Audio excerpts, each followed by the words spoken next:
पेशावर आलमी अदालत तहत WHO ने रिवाज साल फरवरी में सुबह खैबर पख्तूनख्वा में जल्द की बीमारी वशमानियात के फैलने का खदशा जाहिर करते हुए एहतियाती तदाबीर के हवाले से आगाही फैलाने और मुतासिरा अफराद के मुकम्मल इलाज की यकीन दहानी कराने का मुतालबा कर दिया।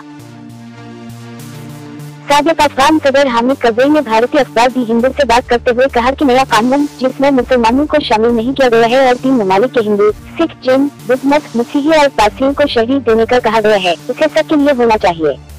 उनका कहना था कि हमने अफगानिस्तान की असलियतों पर जुल्म नहीं किया, हम हालत जंग में हैं और पूरे अरसे से हमें तनाज़ात का सामना है। अफगानिस्तान में तमाम मज़ाहब बशमूल हमारे 3 बड़े मज़ाहब मुसलमान, हिंदू और सिख सब ने मुश्किलात का सामना किया है।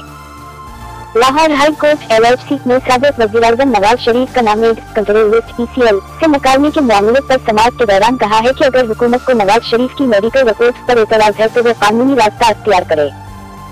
सूबाई दारुल-हुकूमत में 18 साल के जस्टिस तारिक अब्बासी की सरबराही में 2 रुकनी बेंच ने साबिक वज़ीर-ए-आज़म का नाम ECL से निकालने के मामले पर दरख्वास्त की समाअत की।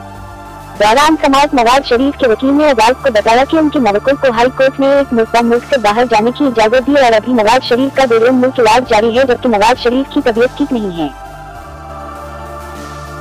सिंध हाई कोर्ट ने IG सिंध कलीम इमाम का तबादला फिलहाल रोक दिया। अदालत ने हुक्म दिया कि जब तक एक्सट्रीडिशन परवेशन से जवाब नहीं आता कलीम इमाम IG सिंध रहेंगे।